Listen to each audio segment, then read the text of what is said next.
നിഹാല് കൊളത്തൂർ കേട്ടോ.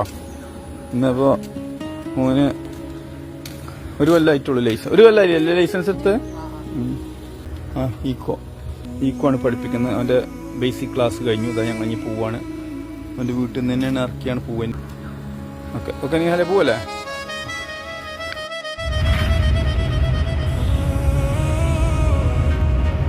അങ്ങാടി കൂടി നിഹാൽ ഇതാ ക്ലാസ് തുടങ്ങി. 20 മിനിറ്റ് അവന് ബേസിക് ക്ലാസ് കൊടുത്തു.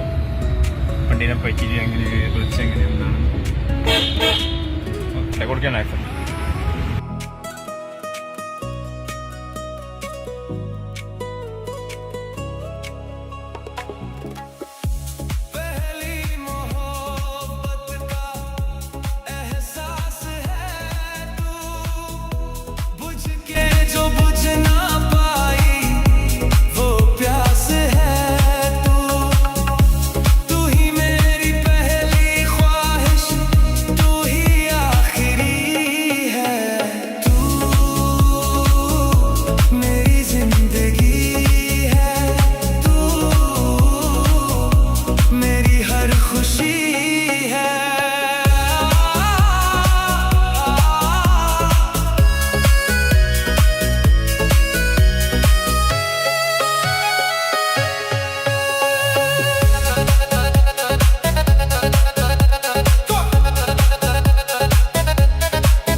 ഇന്നലെയാണെങ്കിൽ പെരും മഴ, കണ്ണ് കാണാത്ത മഴയില്ല. അവൻ്റെ ക്ലാസ് രാവിലെ 3 മണിക്കൂർ കുഴപ്പമുണ്ടായില്ല. ഉച്ചയ്ക്ക് ശേഷം ഫുള്ള് മഴ. രാവിലെ 3 മണിക്കൂർ കൊണ്ട് ഇവന് ഫുള്ള് ശരിയാക്കി. വണ്ടീൻ്റെ ഗിയറും മാറ്റലും ക്ലച്ച് എങ്ങനെ, ബ്രേക്ക് ഓട്ടുമ്പോൾ എങ്ങനെ, എല്ലാം പറയലും ക്ലിയറാക്കി ഉച്ചയ്ക്ക് ശേഷം നമ്മുടെ ടൗണിലേക്കാണ് പോയി. 6 മണിക്കൂർ കൊണ്ടിട്ടാണ് എക്സ്പീരിയൻസ് ആയത്.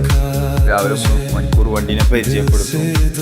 ഉച്ചയ്ക്ക് ശേഷം ഫുള്ള് പെരുന്നാണ് ടൗണിൽ കൂടി പോയി ട്രാഫിക്കിൽ നിൽക്കലും പാർക്ക് ചെയ്യലും. ഉച്ചയ്ക്ക് ശേഷം പിന്നെ ഹോണ്ട, പിന്നെ അവർ കാറാണ് എടുത്തത്. മറ്റേത് ഒരു സെയിൽസ് വാനായിരുന്നു. അതും ആദ്യമായിട്ടും പോകലുണ്ട് കാരണം. പിന്നെ ഫാമിലിനായിട്ട് ഉമ്മാനായിട്ടും ഉപ്പാനായിട്ടും പെങ്ങന്മാരായിട്ടൊക്കെ കാറിലും പോക്കുണ്ടാണ്. അപ്പോൾ രാവിലെ അതും ഉച്ചയ്ക്ക് ശേഷം ഈ ഹോണ്ടൻ്റെ ഈ കാറുമാണ് റെഡിയാക്കി. ഉച്ചയ്ക്ക് ശേഷം ഫുള്ള് ടൗണിൽ പോയി. ക്ലാസ് കഴിഞ്ഞു. ഫുൾ എക്സ്പീരിയൻസ് ആക്കി. ഇതൊന്നും ബാക്കി ഏതിനും പോയിച്ചു, ഏതിനും പോകും നടക്കാം. കാരണം നിങ്ങൾ നോക്കുകയാണെങ്കിൽ നിങ്ങൾ പെരും മഴയും പെരും ബ്ലോക്ക് കൂടിയാണ് വണ്ടി ഓടിക്കുന്നത്. ആൺകുട്ടികൾക്ക് പെട്ടെന്നുണ്ട് പറഞ്ഞ പഴപ്പടേനെ കേൾക്കും. അവർ ഒരൊറ്റ 1, 2, 3 പ്രാവശ്യമുള്ളൂ ചില കാര്യങ്ങളും റിപ്പീറ്റ് ചെയ്യേണ്ടി വരിക. ചില കാര്യങ്ങൾ ഒറ്റ പ്രാവശ്യം പറയുമ്പോൾ തന്നെ അവർ ശരിയാവും. അതുകൊണ്ട് അവരെ ക്ലാസ് വേഗം കഴിയും. ഇവന് 6 മണിക്കൂറാണ് കേട്ടോ എക്സ്പീരിയൻസ് ആയത്. നിഹാല് കൊളത്തൂർ.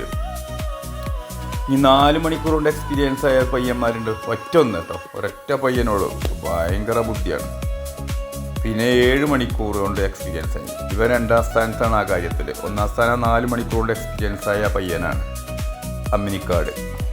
ഇവന് 2ാം സ്ഥാനം. 3ാം സ്ഥാനം മണ്ണാർമല ഉള്ളൊരു പയ്യനാണ്.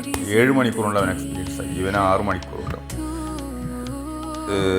എന്താണ് താഴെക്കൂടെ അടുത്തുള്ള അമ്മിനിക്കാട് പറഞ്ഞ സ്ഥലത്തിലെ പയ്യനാണ്. 4 മണിക്കൂർ കൊണ്ട് എക്സ്പീരിയൻസ്. അതാണ് നമ്മളെ ക്ലാസ്. ആരും നമ്മൾ ലൈസൻസോ ലേണിംഗ് ലൈസൻസോ ഉണ്ടോ നമ്മൾ പഠിപ്പിക്കാൻ ഫുള്ളായിട്ട് നിങ്ങളെ A to Z. പിന്നെ ഒന്നും സംശയം ഉണ്ടാവില്ല. അതായത് ലാസ്റ്റ് ക്ലാസ് പെരിന്തൽമണ്ണ ടൗൺ, അല്ല നിങ്ങളെ ടൗൺ ഏതാ വെച്ചാൽ അതാട്ടോ. ഇപ്പോൾ തിരൂരിലേക്ക് തിരൂർ, കോട്ടക്കലേക്ക് കോട്ടക്കൽ. ടൗണിലൂടെ ക്ലാസ് കൊടുക്കുന്നവർ ആരും തന്നെ ഇല്ല. ഒക്കെ ഈ പൊഴിഞ്ഞ സ്ഥലത്ത് കൊണ്ടുപോയിട്ട് ഗ്രൗണ്ടിൽ ഒഴിഞ്ഞ റോട്ടിനൊക്കെയാണ്. ഇത് നിങ്ങൾ ഫുള്ള് ടൗണിൽ കൂടിയാണ്. ഇത് ആണുങ്ങളെയും പെണ്ണുങ്ങളെയും ഇങ്ങനെ തന്നെ എൻ്റെ ക്ലാസ് ടൗണിൽ കൂടിയാണ് എൻ്റെ ക്ലാസ് ലാസ്റ്റ് കഴിയുള്ളൂ. അപ്പോഴേ പേടി പോവുള്ളൂ. അല്ല ഒഴിഞ്ഞ ഗ്രൗണ്ടിൽ കൊണ്ടുപോയിട്ട് സ്റ്റെയറിങ് അങ്ങനെ ഇങ്ങനെ പിടിച്ചും ക്ലച്ച് കയറിട്ട് ഇൻസ്റ്റാഗ്രാമിലൊക്കെ പരസ്യം കൊടുത്തിട്ട് ആ പരിപാടിയല്ല അത്. ഇതെന്ന് പറഞ്ഞാൽ സേഫിക്കാണ് വിയർത്ത് കുളിപ്പിച്ചിട്ടാണ് കയറുള്ളൂ. വണ്ടിക്ക് ഒരു പോറൽ പോലും ഏൽക്കൂല കേട്ടോ. പുത്തൻ വണ്ടി കൊണ്ട് വന്ന 24 പെണ്ണുങ്ങളും ഒരാണും, അങ്ങനെ 25 പേരുണ്ട്. ഫ്രഷ് നമ്പർ പോലും കിട്ടാത്ത വണ്ടിയായിട്ട് വന്നു. പിന്നെ 1 മാസം 2 മാസം 6 മാസം 3 മാസമൊക്കെ കഴിഞ്ഞ ഒരു പുതിയ വണ്ടി തന്നെയാണ്. പക്ഷേ അത് ഫ്രഷ് വണ്ടി ഉണ്ട്. ഇന്നലെ മിഞ്ഞാന്ന് വണ്ടി എടുത്തിട്ട് ഇന്ന് പഠിക്കാൻ വന്ന 25 പേരുണ്ട് എൻ്റെ ഗ്രൂപ്പിൽ. വണ്ടിക്കൊരു പോറലും ഏൽക്കൂല. ഓക്കെ, ദിവസം മുതൽ ബൈപ്പാസ് കൂടി ഷിഫ ഓഡിറ്റോറിയം വരെ വനം ഒറ്റക്കുട്ടാ വരുന്നു. ഇവിടെ വാ, ഇവിടെ വാ. ഒരു വീല ഇറക്കിയാൽ മതി, ഒരു വീല ഇറക്കി. ഞാൻ എന്നാലേ കോൺഫിഡൻസ് വരുള്ളൂ. ഈ ഒറ്റക്ക് ഓടിച്ചില്ലെങ്കിൽ കോൺഫിഡൻസ് വരില്ല. ഇപ്പോൾ എനിക്ക് ഏതിലും പോകാനുള്ള കോൺഫിഡൻസ്. എന്നാൽ അങ്ങാടി മൊത്തം ചുറ്റി പിന്നെ ഒറ്റക്ക് ഓടിച്ചുന്ന ക്ലാസ്സാണ് ഇപ്പോൾ ഈ എടുത്തത്. മനസ്സിലായില്ല? എന്താ ഹോണ്ട VRV ആണ് വണ്ടി. ഓക്കെ, ഞാനൊന്ന് ചോദിച്ചു നോക്കാം. തുറക്കാം. അങ്ങനെയുണ്ട്? അടിപൊളിയല്ലേ? സന്തോഷമായില്ലേ? മറ്റെന്താണോ എൻ്റെ കൂടെ ഞാൻ അങ്ങനെ ഇരുന്നാൽ എനിക്കൊരു കോൺഫിഡൻസേ ഒറ്റക്ക് ഓടിച്ചുള്ള കോൺഫിഡൻസ് എന്ന് വരണം. അപ്പോഴേ എൻ്റെ ഇതുള്ളൂ. ഓക്കെ, എന്നാ പോവാ. അപ്പോൾ ക്ലാസ് കഴിഞ്ഞിട്ടോ നിഹാലെ? എത്ര മണിക്കൂറിൻ്റെ എക്സ്പീരിയൻസ് ആയത്? 6 മണിക്കൂർ കൊണ്ട്. ഓക്കെ, അപ്പോൾ ക്ലാസ് കഴിഞ്ഞു.